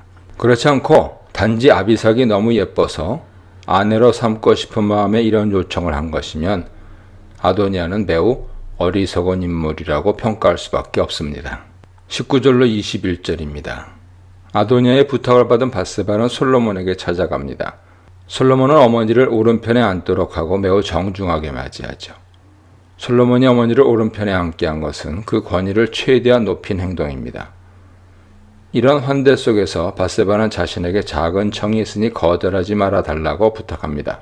솔로몬은 거절하지 않겠다고 약속하죠. 안심한 밧세바는 수넴 여자 아비삭을 형제 아도니아에게 아내로 주는 것은 어떠냐고 제안합니다. 여기서 밧세바는 솔로몬 마음을 움직이기 위해 전략적으로 너의 형제 아도니아라고 말합니다. 이제 왕이 되었으니 형제에게 너그럽게 대하는 것이 어떻겠느냐는 암시를 담고 있습니다. 22절로 25절입니다. 이 말을 들은 솔로몬이 불같이 화를 냅니다. 수넴 여자를 아내로 달라는 아도니아의 요청이 자신을 밀어내고 왕이 되려는 계략이라고 판단한 것이죠. 이런 솔로몬 판단은 당시 관습으로 보았을 때 당연하며 아도니아도 이를 염두에 두고 아비삭을 원한 것입니다. 밧세바는 눈치채지 못했지만 아도니아가 왕이 되려고 한 사실을 기억하고 있는 솔로몬이 아도니아의 행동을 자신에 대한 반역으로 판단한 것은 당연합니다. 그것을 판단하지 못하고 아도니아 부탁을 전한 밧세바의 어리석음을 탓하며 화를 냅니다. 특히 밧세바가 너의 형제라고 쓴 표현을 솔로몬은 그대로 되받아치며 나의 형제이니 그를 위해 왕권도 구하라며 비난합니다. 왕권을 지켜야 하는 솔로몬에게 남자 형제, 그것도 장자인 형은 가장 큰 위협이 되는 존재이기 때문에 너의 형제라는 말에 솔로몬은 더 화를 낸 것이죠. 그러면서 요압과 아비아들을 위해서도 구하라고 하는데 이들은 아도니아를 지지하던 사람들입니다. 솔로몬은 자신이 왕이 되기 전에 아도니아를 왕으로 세우려고 한 일과 그들이 그 일의 주동자들인 것을 분명히 기억하고 있었습니다. 그는 아비삭을 구하는 이 발언을 통해 그들이 아직도 자신을 몰아내고 아도니아를 왕으로 세울 계획을 포기하지 않았다고 판단한 것이죠. 이에 솔로몬은 여호와의 이름을 두고 맹세하며 이런 계획을 세운 아도니아를 반드시 죽이겠다고 선언합니다. 24절은 여호와에 대해 좀 더 자세히 설명하는데 자신을 다윗의 왕에 오르게 하시고 자신의 왕가를 세워주신 여호와라고 말합니다. 이것은 자신의 왕권은 여호와께서 선택하신 것이기 때문에 자신의 왕권은 정당하며 이런 자신에게 도전하는 것은 여호와를 거역하는 죄로 죽어 마땅하다고 천명한 것이죠. 솔로몬은 반역을 하려는 아도니아에 대해 전혀 자비심을 보이지 않고 오늘 죽임 당할 것이라고 선언하고는 곧장 호위대장 브나엘을 보내 아도니아를 그날 죽입니다. 이렇게 아도니아는 솔로몬을 왕으로 선택한 여호와의 뜻을 인정하지 않고 세상적인 방법과 힘과 모략으로 왕위를 찬탈할 계획을 세우다가 비극적으로 죽고 말았습니다. 하나님의 뜻은 인간의 뜻과 다를 때가 있죠. 객관적 조건으로는 장자이고 군대 장관과 대제사장의 지지를 받는 아도니아가 왕이 되는 것이 당연했다고 보이지만 여호와께서는 자신을 의지하지 않는 아도니아 대신 자신의 힘이 약해서 여호와를 힘의 근원이라고 생각하는 솔로몬을 선택하신 것입니다. 이것이 하나님께서 일하시는 방법입니다. 세상의 힘과 능력을 의지하는 큰 자가 아니라 여호와를 의지하는 작은 자를 하나님께서는 기뻐하시며 사용하시는 것이죠. 이 문단에서는 간교한 부탁, 배은망덕한 부탁, 단호한 거절에 대해 묵상해 보시기 바랍니다. 열왕기상 2장 26절 27절입니다. 아도니아를 죽인 솔로몬은 당대 대제사장이었던 아비아달에게 고향 아나돗으로 가라고 명령합니다. 아비아달은 요압과 함께 아도니아 편에 선 반역자이기 때문에 솔로몬은 그를 죽일 수도 있었습니다. 하지만 아비아달은 선대 다윗 왕 시대부터 대제사장을 지낸 인물이죠. 내 아버지 다윗 앞에서 주 여호와의 괴를 메었고 라는 말은 다윗의 제사장이었다는 말입니다. 그리고 내 아버지가 모든 환난을 받을 때 너도 환난을 받았은즉 이란 말은 아비아달이 다윗이 왕이 되기 전 사울에게 쫓겨 다닐 때부터 압살롬이 다윗에게 반란을 일으켰을 때도 다윗을 충성스럽게 섬긴 것을 인정한다는 의미입니다. 사실 아비아달이 마지막 순간에 아도니아를 선택한 것 말고는 잘못한 것이 없습니다. 솔로몬은 아비아달이 다윗에게 충성한 사실과 여호와의 제사장을 함부로 죽이는 것을 꺼렸기에 그와 그의 가족은 죽이지 않고 단지 대제사장직에서 파면하고 고향으로 보낸 것이죠. 화자는 아비아달이 제사장직에서 파면된 것은 사무엘상 2장 27절 이하 예언이 성취된 것이라고 해석합니다. 아비아달은 노베에서 다윗에게 먹을 것을 준 아히멜렉의 유일하게 살아남은 아들로 엘리의 후손이죠. 엘리의 후손으로서 지방인 노베에서 제사장을 했는데 다윗과 함께 다니다 다시 중앙으로 들어오게 되었지만 아도니아 일로 인해서 엘리의 후손은 다시 지방으로 쫓겨갔고 그 후로는 중앙에서 대제사장직을 수행하지 못하게 되었습니다. 이후에는 솔로몬을 지지한 사독 가문이 대제사장직을 수행했죠. 다윗 시대 일시적으로 엘리 가문이 회복되는 것 같았지만 결국 그의 가문은 예언대로 회복되지 못했다고 화자는 전하고 있는 것이죠. 28, 30절입니다. 요압은 아도니아가 죽고 아비아달이 파면되었다는 소식을 소문으로 듣습니다. 그 누구도 이 사실을 요압에게 빨리 알려주지 않았던 것이죠. 반란 공모자 요압은 솔로몬이 자신을 죽일 것임을 알고 여호와의 장막으로 도망하여 제단불을 잡습니다. 화자는 요압이 도망한 이유에 대해 그가 비록 다윗을 배반하지는 않았지만 솔로몬을 배반하고 아도니아를 따랐기 때문이라고 설명합니다. 아도니아가 솔로몬이 왕이 되었다는 소식을 들었을 때 한 행동과 요압의 행동은 같죠. 아마 이전에 아도니아가 제단불을 잡고 있다가 솔로몬에 의해 사면을 받은 일이 있었기 때문에 요압도 제단불을 잡고 있으면 변명할 기회라도 얻을 수 있지 않을까 생각한 것 같습니다. 이 사실이 솔로몬에게 전해집니다. 요압 생각과는 달리 솔로몬은 브나야에게 요압을 죽이라고 명령합니다. 이미 아버지 유언이 있었기 때문에 기회가 와서 죽이려고 했던 것이죠. 브나야는 요압에게 가서 왕이 그곳에서 나오라고 명령했다고 전합니다. 요압을 여호와의 장막에서 이끌어내 죽이기 위한 작전이죠. 거룩한 여호와의 장막에서 피를 흘리고 시체를 만드는 것은 거룩함을 훼손하는 일이기 때문입니다. 하지만 요압은 브나야 명령을 듣지 않고 여호와의 장막에서 죽겠다며 버팁니다. 요압은 함부로 사람들이 들어오기 어려운 성막에서 버티면서 솔로몬과 협상을 하여 살아날 방법을 모색하려 한 것이죠. 결국 여호와 성막에 있는 요압을 어찌하지 못하고 브나야는 다시 솔로몬에게로 돌아와 요압 말을 전달합니다. 여호와의 성막에서 사람을 죽이고 피를 흘리는 것에 부담을 느꼈기 때문이죠. 31, 33절입니다. 솔로몬은 요압 생각과 달리 매우 단호하게 그의 말대로 죽여서 묻으라고 명령합니다. 그렇게 해서 요압이 흘린 무죄한 피를 자신과 자신의 아버지 다윗의 집 위에서 제거하라고 합니다. 무죄한 피를 제거하라는 말은 여호와 성막에 있는 요압을 죽이는 것이 성막을 오염시키는 행동이 아니라 무죄한 피를 흘린 것에 대한 처벌이며 다윗 집 위에 드리워진 살인죄 오명을 깨끗이 씻어내는 것이라는 의미죠. 계속해서 솔로몬은 요압의 머리로 돌아가야 할 살인죄가 무엇인지 설명합니다. 하나는 이스라엘의 군사령관 넬의 아들 아브넬을 죽인 것이고 다른 하나는 유다의 군사령관 예델의 아들 아마샤를 죽인 일이죠. 솔로몬은 이 둘의 죽음은 자신의 아버지 다윗과는 무관한 사건이며 그들을 죽인 죄는 요압과 그의 후손에게 돌아가야 한다고 선언합니다. 이 일을 내 아버지 다윗은 알지 못했다라고 하는 표현은 사건 자체를 몰랐다는 것이 아니라 다윗과 무관한 살인이라는 의미죠. 사무엘하 3장 35절 이하로 보면 실제로 그 사건이 일어난 후 다윗은 자신과 무관하다는 것을 사람들에게 공식적으로 알리기도 했습니다. 아브넬의 경우는 자신의 동생의 죽음에 대해 개인적으로 원수를 갚은 것이고 아마사의 경우는 다윗이 자신 대신 아마사를 군사령관으로 삼은 것에 앙심을 품고 요압이 그를 죽인 사건이죠. 솔로몬이 언급한 살인 사건의 죄가 요압에게 돌아가는 것은 정당합니다. 법적으로도 도피성에서 보호하는 죄는 비고의 살인에만 해당하고 고의 살인의 경우 끌어내 죽이라고 명령하고 있습니다. 솔로몬은 여호와 성막에서 요압을 죽이기를 주저하는 분하야에게 요압을 반드시 죽여야 하는 이유를 설명하며 설득한 것이죠. 이에 대해 솔로몬이 요압을 죽여야 하는 두 가지 이유가 더 있습니다. 첫째, 아버지 다윗의 유언이죠.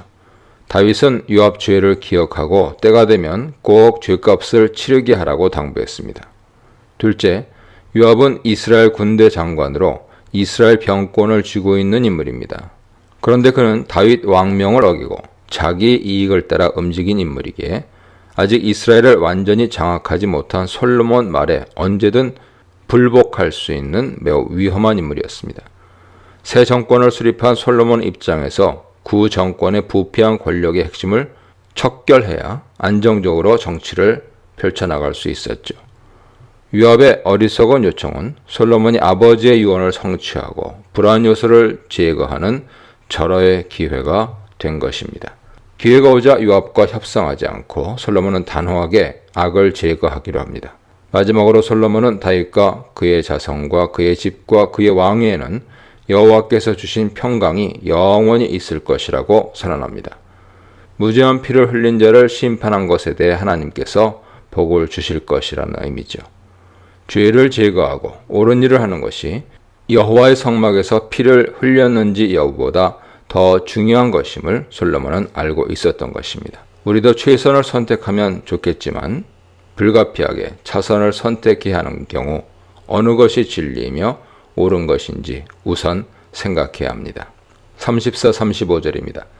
솔로몬의 말을 듣고 확신을 얻은 브나야는 바로 성막으로 올라가 요압을 죽입니다. 그의 시체는 광야에 있는 그의 집에 매장해 주죠. 그의 집에 매장해 준다는 것은 비록 그의 죄로 처형되었지만 죽은 자에 대한 예의는 지켜주었다는 뜻입니다. 솔로몬은 요압에 대해 정당한 처벌을 했고 처벌 후에는 신분에 맞는 적절한 대우를 해주는 관용적이고 상식적인 행동을 보인 것입니다.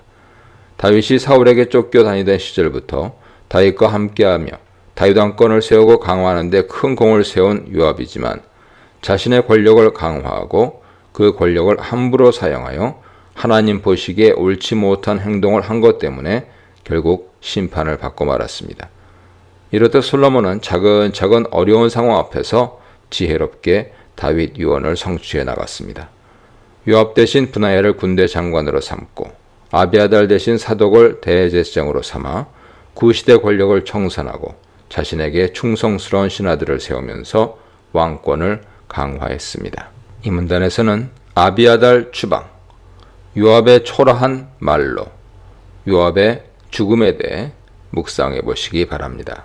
36, 38절입니다. 요압을 죽인 후 솔로몬은 다윗이 그냥 두어서는 안 된다고 경고한 시므이를 불러들입니다. 요압을 죽이고 아비아달을 파면하면서 권력을 안정시킨 후 시므이를 척결하기로 작정한 것이죠. 솔로몬은 시므이를 예루살렘으로 불러들입니다. 시므이 고향은 베냐민 지파 지역인 바후림으로 예루살렘 북동쪽에 위치하고 있습니다. 솔로몬은 시므이에게 고향을 떠나 예루살렘에서만 살라는 거주 제한 명령을 내립니다. 예루살렘에서 집을 짓고 예루살렘 안에서는 어디를 다녀도 좋지만 성 밖을 나가서는 안 되며 특히 기드론 시내를 건너는 날에는 반드시 죽일 것이라고 선언합니다. 기드론 시내는 오벨 바로 동쪽에 있으며 건기에는 말라 있는 시내인데 이것을 건너는 것을 금지한 것은 고향 사람들과 접촉하지 말라는 것으로 혹시라도 있을지 모를 베냐민 지파 반란을 막기 위한 행동입니다. 네 피가 네 머리로 돌아가리라 하는 표현은 자신의 명령을 어겨 죽임당하는 것은 시므의 잘못에 따른 벌이며 자신의 죄가 아니라는 사실을 천명한 것이죠. 솔로몬은 왕의 권력을 이용하여 시므이를 연금한 것이고 만일 어기면 왕명을 어긴 죄를 물어 정당하게 처형하겠다는 것입니다. 이런 왕명의 시므이는 왕의 말대로 따르겠다고 약속합니다. 시므이 입장에서는 다윗 왕에게 잘못한 것이 있어서 아들 솔로몬에게 반대하거나 이 일을 제기할 수 있는 처지가 아니었기에 어쩔 수 없는 이 제안을 받아들일 수밖에 없었죠. 그래서 최대한 공손하게 솔로몬 심기를 건드리지 않기 위해 이 말씀이 선하다고 말하며 솔로몬 명령을 지키겠다고 약속했습니다. 시므이는 솔로몬 명령대로 예루살렘에서 오랫동안 살았습니다. 솔로몬은 권력을 이용해 시므이를 연금하고 그를 죽일 기회를 엿본 것이죠. 39, 41절입니다. 연금 상태가 된 지 3년 정도 지난 후에 시므이의 두 종이 가드왕 마아가의 아들 아기스에게로 도망가는 일이 생겼습니다. 가드는 블레셋 지역으로 예전에 다윗이 사울을 피해 도망간 곳이죠. 시므이 종들이 어떤 이유로 도망갔는지 알 수 없지만 그들이 가드로 갔다는 사실이 알려지자 시므이는 이들을 잡기 위해 직접 일어나서 나귀의 안장을 지우고 예루살렘을 떠나 가드로 가서 종들을 다시 데리고 옵니다. 일어나 안장을 지우고 가다라는 표현을 사용한 것은 시므이가 직접 나귀를 타고 갈 만큼 먼 길을 떠났다는 것을 강조하기 위한 것입니다. 이렇게 나귀를 타고 갈 만큼 먼 길을 가는 것은 예루살렘을 떠나지 말라는 솔로몬 명령을 어긴 행동이죠. 시므이가 예루살렘을 벗어난 이유는 두 가지입니다. 첫째, 3년이 지나면서 솔로몬이 자신에게 아무런 해를 가하지 않는 것을 보고 마음이 느슨해졌기 때문입니다. 둘째, 가드는 솔로몬이 언급한 기드론 시내와는 반대 방향인 남서쪽에 위치하고 있어서 예루살렘을 나가지 말라는 명령은 있고 기드론 시내만 건너지 않으면 된다고 생각한 것이죠. 하지만 시간이 지나면서 점점 안심하던 시므이와는 달리 덫을 놓고 시므이가 잘못하기만을 기다리던 솔로몬에게 이 소식은 곧장 전해집니다. 솔로몬은 시므이 동태를 줄곧 살피고 있었던 것이죠. 솔로몬 목적은 시므이의 행동을 제한하기 위한 것이 아니라 그를 제거하기 위한 것이었기 때문입니다. 42, 46절입니다. 소식을 들은 솔로몬은 즉시 사람을 보내 시므이를 불러들여 취조하기 시작합니다. 솔로몬은 자신과 시므이가 여호와 앞에서 맹세했다는 사실을 먼저 언급합니다. 42절과 43절에서 솔로몬은 시므이에게 내린 명령이 여호와 앞에서 맹세한 것이라는 사실을 반복해서 이야기하며 이 명령 위반이 하나님께 대한 범죄임을 강조합니다. 솔로몬은 36, 37절에서 간략하게 언급된 시므이에 대한 제안을 좀 더 구체적으로 이야기하며 그의 죄목을 분명히 합니다. 시므이에게 내린 명령은 기드론 시내를 건너면 안 되는 것만 아니라 어느 방향으로 가든 예루살렘을 나가면 안 된다는 것이었음을 분명히 합니다. 이렇게 명령을 분명하게 규정하여 시므이가 전혀 변명할 수 없게 만들었습니다. 시므이는 말 한마디 못하고 오직 솔로몬만이 시므이의 죄를 판단하고 처벌하고 있습니다. 솔로몬의 엄격한 법 적용에 시므이가 빠져나갈 구멍이 전혀 없었죠. 그리고 솔로몬은 자신이 명령한 것에 시므이도 좋다고 하지 않았느냐고 확인하면서 자신의 처벌이 적법하다는 것을 분명히 합니다. 44절에서 솔로몬은 본질적인 시므이 죄에 대해 언급합니다. 사실 솔로몬이 시므이에게 예루살렘 연금을 명령한 이유는 다윗을 저주하고 반역한 것 때문인데 비로소 이 사실을 밝히고 있습니다. 솔로몬은 시므이가 자신의 죄를 스스로 알고 있다고 말합니다. 그렇기 때문에 시므이도 솔로몬이 내린 명령에 대해 아무 소리 못하고 받아들인 것이죠.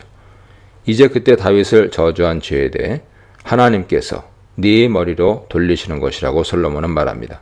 오히려 시므이의 저주를 받은 다윗의 후손인 솔로몬은 여호와 앞에 복을 받고 다윗의 왕위는 영원히 여호와 앞에서 경고히 설 것이라고 선언합니다.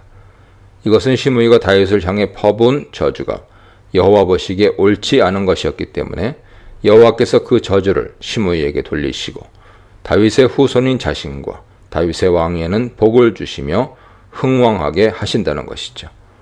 이렇게 솔로몬은 시므이가 다윗에게 퍼부은 저주를 완전히 무위로 돌리고 시므이에 대한 심판 선언을 확고히 합니다. 솔로몬은 시므이가 죽어야 할 이유 두 가지를 분명히 하죠. 첫째, 하나님 앞에서 맹세한 것을 어겼기 때문이고, 둘째, 엉뚱한 사람을 저주한 죄에 대한 보응을 받는 것입니다. 솔로몬은 분하에게 명령하여 시므이를 죽입니다. 다윗이 압살롬에게 쫓겨 도망갈 때 저주하던 시므이는 결국 다윗의 아들 솔로몬에게 죽임당하며 정당하지 못한 저주에 대한 대가를 치르게 되죠. 이렇게 자신의 정적들을 하나하나 제거하며 솔로몬 왕권은 확고해집니다. 솔로몬이 시므이를 죽인 부분을 이해하기는 쉽지 않습니다. 다윗이 시므이 저주를 하나님의 뜻으로 받아들이고 당시에는 질책하지 않았지만 죽기 전에 유언으로 남겨 결국 복수하게 합니다. 시므이를 제거한 솔로몬 행동은 종교적인 면이나 공의를 행하는 면보다는 자신 왕권을 강화하기 위한 정치적인 측면이 강합니다. 여호와의 이름이 나오고 공의를 행하는 것으로 언급되지만 순전히 솔로몬 해석이기 때문에 이 부분은 종교적인 면과 정치적인 면이 섞여 있습니다. 본문에서는 솔로몬이 왕권을 잡는 과정에 하나님께서 그를 선택하셨다는 면보다 오히려 권력을 통해 왕권을 강화하는 면이 더 강조됩니다. 이로써 화자가 솔로몬 왕권에 대해 염려스러운 눈길로 바라보고 있다는 사실을 알 수 있죠. 이런 시각은 46절에서 이에 나라가 솔로몬의 손에 견고하여지니라 라는 말을 통해 알 수 있습니다. 다윗의 경우 하나님께서 세워주시고 강하게 하신 반면 솔로몬은 자신의 힘으로 왕국을 강하게 만들고 있습니다. 결국 다윗이 솔로몬에게 알려준 정치적이고 인간적인 방법은 솔로몬 왕권을 강화하긴 했지만 하나님을 온전히 의지하는 마음은 약화시켰다고 볼 수도 있습니다. 이 문단에서는 시므이를 신중하게 다루다, 시므이가 경고를 업신여기다, 시므이를 처형하다에 대해 묵상해 보시기 바랍니다. 1절 3절 국내 정적들을 제거하고 정권을 안정시킨 솔로몬은 대외적으로 이스라엘을 안정시키기 위한 전략으로 결혼 정책을 사용합니다. 이집트 바로의 사위가 되어 애굽 공주를 아내로 데리고 옵니다. 솔로몬 장인이 된 바로는 제21왕조 시아문으로서 주전 978년에서 960년 사이에 재위한 왕이었는데요. 팔레스타인 해안 지역을 침입했던 것으로 알려져 있습니다. 이 결혼 동맹을 통해서 솔로몬은 이집트 보호를 받으려고 했습니다. 솔로몬은 애굽 공주를 다윗성에 거하게 했습니다. 다윗성은 아직 솔로몬 성이 건축되기 전에 중심이 되는 성으로 애굽 공주를 왕비의 이해를 갖추어 맞이했다는 것을 의미합니다.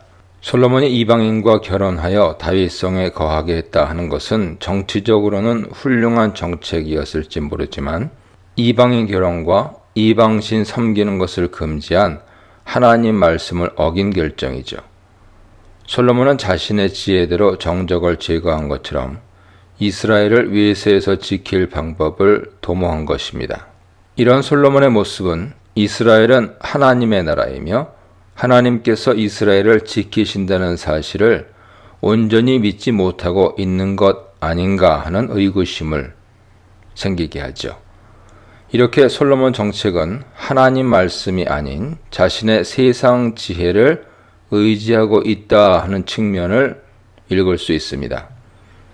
2절에서는 아직 여호와의 이름을 위한 성전을 건축하지 않았기 때문에 사람들이 산당에서 제사하고 있었던 상황을 설명하여서 왜 솔로몬이 산당에서 제사 드렸는지 이유를 알려줍니다.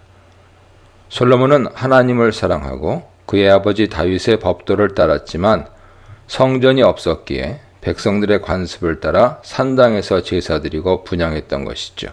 1절에서 이방인과의 결혼을 통해서 전국 안정을 꾀하는 모습과 3절에서 여호와를 사랑하고 다윗의 법도를 행했다는 것 사이에는 괴리감이 있습니다. 이것은 솔로몬의 신앙이 완전하지 못했다는 것을 의미할 수도 있습니다. 그가 여호와를 인정하고 다윗 유언대로 하나님 말씀을 지키려고 했지만 다른 한편으로는 자기 지혜를 의지하는 모습을 보이는 것이죠. 이런 솔로몬의 신앙은 다윗 유언의 결과로 생각할 수 있습니다. 여호와만을 의지하며 그의 명령을 지키라는 유언으로 끝내지 않고 인간적 방법으로 왕권을 강화하며 나라를 통치하는 수단을 알려주었기 때문에 솔로몬은 다윗 가르침을 따라 이중 모습을 보인 것입니다. 4절로 9절입니다. 솔로몬은 기브온 산당에 가서 일천 번제를 드립니다. 그가 기브온으로 간 이유는 산당이 크기 때문이죠. 솔로몬은 크고 유서 깊은 산당에서 제사 지내는 것이 왕 신분에 어울린다고 생각한 것 같습니다. 솔로몬은 여기서 일천 번제를 올려드리곤 했다곤 합니다. 여기서 일천 번제라고 하는 것은 문자적으로 1,000마리를 드렸다는 의미가 아니라 사무엘상 18장 7절에서 사울이 죽인 자는 1,000이요 다윗은 10,000이로다 하는 것처럼 많은 제물을 드렸다는 관용적인 표현이죠. 그리고 동사 원어로 야알레는 올려드리곤 하였다 하면서 반복 행동을 표현하고 있습니다. 이는 솔로몬이 기브온에서 종종 많은 재물을 가지고 하나님께 제사를 드렸다는 것을 뜻하죠. 그러므로 솔로몬의 일천 번제는 일부 교회에서 이해하고 있는 것처럼 어떤 목적을 위해 1000번 헌금하면서 기도하는 것과는 다릅니다. 솔로몬의 일천 번제의 의미는 자신이 할 수 있는 최선을 다해 항상 하나님을 섬기며 예배하는 데 중점이 있습니다. 그리고 하나님의 응답은 이런 솔로몬 마음에 대한 응답이죠. 현재 일부 교회에서 행해지는 일천번제 기도는 목적을 정하고 1000번 헌금하며 기도하면 하나님께서 이루어 주실 것이라는 방식인데요. 이는 솔로몬의 일천번제와 하나님 응답 방식을 잘못 이해한 것입니다. 솔로몬이 목적을 가지고 일천번제를 드린 것이 아니라 항상 하나님을 섬기고 예배할 때 하나님께서 찾아오신 것이죠. 어느 날 제사를 드리고 기브온에서 자고 있을 때 하나님께서 꿈에 나타나셨습니다. 꿈은 구약에서 하나님의 계시를 받는 중요한 통로로 야곱도 꿈을 통해 하나님의 계시를 받았습니다. 하나님은 솔로몬에게 무엇을 받고 싶은지 구하라고 하셨죠. 솔로몬은 먼저 하나님을 찬양합니다. 그는 자신의 아버지 다윗이 하나님께 복받은 이유로 하나님 앞에서 성실과 공의와 정직한 마음으로 행했기 때문이라고 말씀드리고 뒤를 이을 아들을 주신 것, 즉 자신이 왕위에 오르게 하신 것도 하나님의 은혜라고 고백합니다. 그런데 자신이 하나님의 은혜로 왕위에 올랐지만 자신은 작은 아이라 출입할 줄 모르고 반면에 주님의 백성은 크고 많으므로 자신이 제대로 재판할 수 있도록 지혜를 달라고 요청합니다. 솔로몬은 아이와 큰 백성을 대조하며 자신이 많은 백성을 제대로 다스리지 못할지 모른다는 두려움을 호소합니다. 솔로몬은 이스라엘은 하나님의 백성이며 왕은 하나님의 종으로서 백성을 올바로 재판하여 하나님의 공의를 세워나가는 존재라는 것을 분명히 알고 있었습니다. 10절로 14절입니다. 하나님 백성을 올바로 재판할 수 있는 지혜를 달라는 솔로몬의 요청을 하나님은 매우 좋게 여기셨습니다. 왕으로 선택받은 자가 왕의 책무를 잘하기 위한 능력을 달라고 요청했기 때문이죠. 이에 하나님께서는 11절에서 자기를 위해 장수와 부를 구하지 않고 원수를 죽여달라고 기도하지 않고 오직 재판을 잘할 수 있는 지혜를 구한 것을 칭찬하십니다. 여기서 장수와 부와 원수 갚음은 사람들이 보통 구하는 것이죠. 하나님을 기쁘시게 하는 기도는 나의 욕심과 생명과 권세를 위한 것이 아니라 하나님께서 나에게 주신 사명을 잘 감당하게 해달라고 하는 기도이며 공의를 행하고 사람들을 도와주고 불의가 활개치지 못하도록 막을 수 있는 용기를 달라고 하는 기도입니다. 우리의 삶을 위해 필요한 일용할 양식과 건강을 위해 기도해야 하지만 기도는 우리의 성공과 부유한 삶을 위한 수단이 아니죠. 이렇게 솔로몬의 기도에 기뻐하신 하나님께서 그의 간구대로 지혜롭고 총명한 마음을 주셨는데 과거에도 그리고 미래에도 솔로몬처럼 지혜로운 사람이 없을 정도로 특별한 지혜를 주겠다고 약속하십니다. 하나님 마음을 기쁘게 하였기에 하나님은 솔로몬이 구하지 않은 것, 그러나 모든 사람들이 원하는 부귀와 영광도 주기로 하십니다.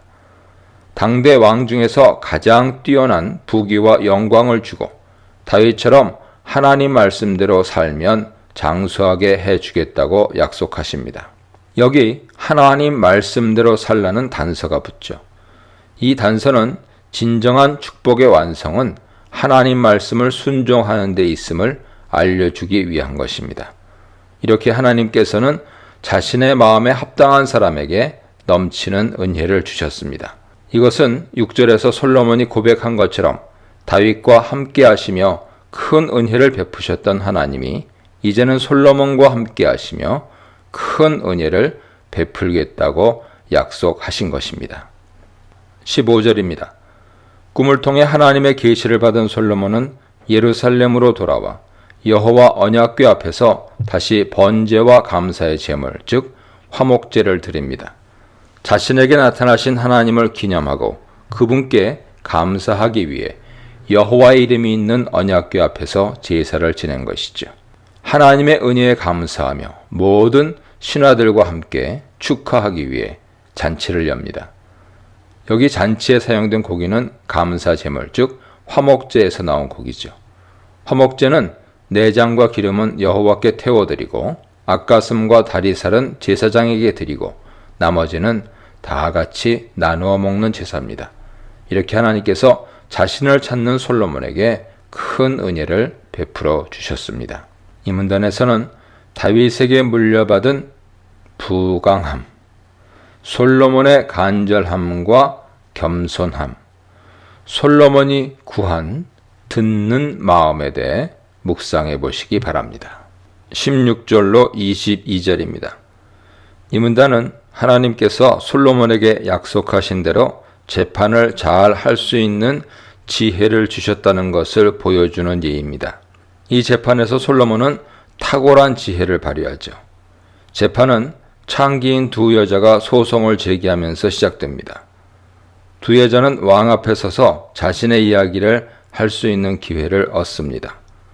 고대 근동에서는 법적 분쟁을 해결하지 못한 백성은 왕 앞에서 직접 재판을 받았습니다. 여기서 솔로몬은 사회적으로 천대받는 최하층 신분인 장녀도 일반 백성들과 동등하게 재판받을 권리를 인정하고 직접 재판을 진행합니다. 이는 솔로몬이 정의로운 통치를 할 때는 신분 고하를 막론하고 인간으로서 기본권이 인정되었다는 것을 의미합니다. 앞에 서다라는 표현은 재판정에 섰다는 의미죠. 17절에서 친엄마라고 주장하는 한 여성의 고발로 시작됩니다. 두 창녀는 한 집에서 살고 있으며 둘은 3일 간격으로 해산했습니다. 17절에서 자신이 집에서 그녀와 함께 낳았다는 말은 산파나 다른 사람 도움 없이 아기를 낳았다는 말이죠. 그리고 18절에서도 자신들만 살고 집에 다른 사람은 없다는 사실을 반복해서 이야기하는데 이는 사건에 대한 목격자가 없다는 사실을 강조한 것입니다. 다시 말해 아기가 정말 2명 있었는지 그리고 어느 아기가 누구 아기인지에 대해 증언해 줄 사람이 아무도 없는 상황이죠. 그런데 불행하게도 다른 여성이 밤에 자기 아들 위에 눕는 바람에 그 아들이 죽는 사고가 발생합니다.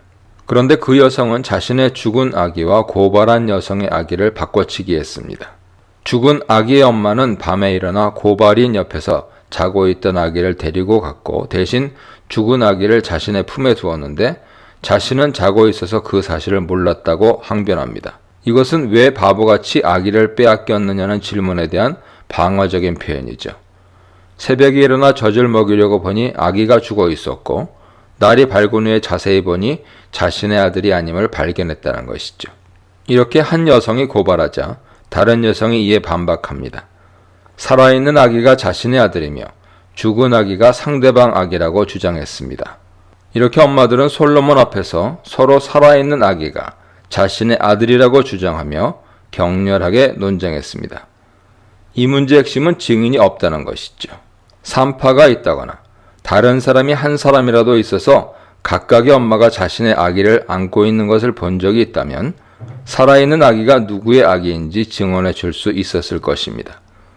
하지만 고소한 여성이 강조한 것처럼 둘밖에 살지 않기 때문에 아무도 아기와 엄마를 같이 본 적이 없어서 누가 누구의 아기인지 분간할 수 없습니다. 오직 두 사람 주장에만 의지할 수밖에 없는 상황이었죠. 이는 매우 해결하기 어려운 재판입니다. 오늘날이면 유전자 감식으로 바로 밝혀질 문제지만 당시엔 아기 부모를 알아낼 방법은 생김새를 보는 것 이외에 다른 방법이 없었습니다. 하지만 신생아 얼굴은 비슷비슷하기도 하고 또한 창녀여서 아버지가 누구인지 알 수 없기에 생김새로 누구의 아들인지 분간하기는 어려웠습니다. 이렇게 난제였기 때문에 결국 솔로몬 왕 앞에까지 오게 된 것이죠. 23절로 26절입니다. 솔로몬은 23절에서 이 재판이 일반적으로는 해결하기 어려운 사안이라는 것을 재차 확인합니다. 서로 살아있는 아기가 자기의 아들이고 죽은 아기는 자신의 아들이 아니라고 말하고 있기 때문이죠. 이렇게 재판의 어려움을 이야기한 솔로몬은 매우 과격한 해결 방법을 내놓습니다. 솔로몬은 칼을 가져오라고 명령한 뒤 칼을 앞에 놓고 살아있는 아기를 둘로 나누어 반은 이 여자에게, 반은 저 여자에게 주라는 끔찍한 명령을 내립니다. 칼을 눈앞에 가져다 놓은 것은 지금 즉시 시행할 것이라는 무언의 효력이죠. 이런 왕의 판결이 떨어지자 지금까지 서로 자신의 아들이라며 한 목소리를 내던 두 엄마가 서로 다른 반응을 합니다. 친엄마는 그 말을 듣고 아들에 대한 사랑 때문에 혹여나 아기가 다치거나 죽을까봐 애가 탔습니다. 그렇기 때문에 아기의 친엄마는 간곡한 표현으로 제발 나의 주여 살아있는 아기를 그녀에게 주소서 하며 간청합니다. 자신이 아기를 포기할 것이니 아기만은 절대로 죽이면 안 된다고 간청합니다. 그런데 이 엄마와 대조적으로 가짜 엄마는 내 것도 네 것도 될 수 없다. 그를 나누라 하며 매우 잔인한 말을 짧게 외칩니다. 이 가짜 엄마의 심리는 아기가 정말 갖고 싶다거나 자신의 아기를 잃은 상실감 때문에 다른 아기를 원한 것이 아니었습니다. 단지 다른 엄마가 아기를 가지고 있는 것이 싫었던 것이죠. 그녀는 상대방에 대한 경쟁심 때문에 아기를 빼앗고 싶었을 뿐입니다.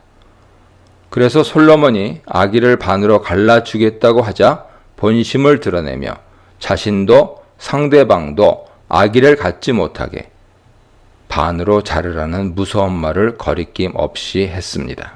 그녀의 일그러진 이기심은 아기를 소중한 생명으로 생각하지 못하게 하였고 내가 못 가지면 남도 못 갖는 하나의 소유물로 생각하게 했습니다. 그래서 그녀는 반으로 나누어 가지라는 솔로몬 판결을 명판결로 생각하고 당장 시행하라고 말한 것이죠. 27절로 28절입니다. 두 엄마의 이야기를 들은 솔로몬은 아기를 살려달라는 여자에게 아기를 주며 그녀가 아기의 진짜 엄마라고 선언합니다. 솔로몬이 이런 판결을 내린 이유는 첫째, 진짜 엄마라면 아기를 살리기 위해 무슨 짓이라도 할 것이기 때문이었습니다. 서로 자신이 아기를 포기하는 한이 있더라도 아기를 살려달라고 애원하는 모성애를 믿었기 때문이죠. 둘째, 사람이라면 비록 순간 욕심으로 자신의 죽은 아기 대신에 남의 아기를 자신의 아기라고 우기고 키우고 싶어 했을지라도 아기를 죽인다고 하면 가짜가 포기할 것이라는 인간에 대한 믿음 때문이었다고 생각할 수 있습니다. 하지만 가짜 엄마는 이런 인간이 가져야 할 상식적이고 기본적인 마음조차 없는 잔인한 인물이었습니다. 아기를 죽여서 달라고 말함으로써 자신의 악함을 그대로 드러냈고 솔로몬은 그 모습을 보고 쉽게 가짜 엄마가 누군지 분별할 수 있었습니다. 여기서 우리는 매우 일그러진 인간의 모습을 볼 수 있습니다. 인간을 인간으로 생각하지 못하는 비인간화된 모습과 모든 것을 파괴하고서라도 자신의 욕망을 성취하려고 하는 가짜 엄마의 모습을 통해서 어떤 공동체에서 진짜 지도자가 누구인지 가짜 지도자가 누구인지 분별할 수 있는 분별력을 배울 수 있습니다.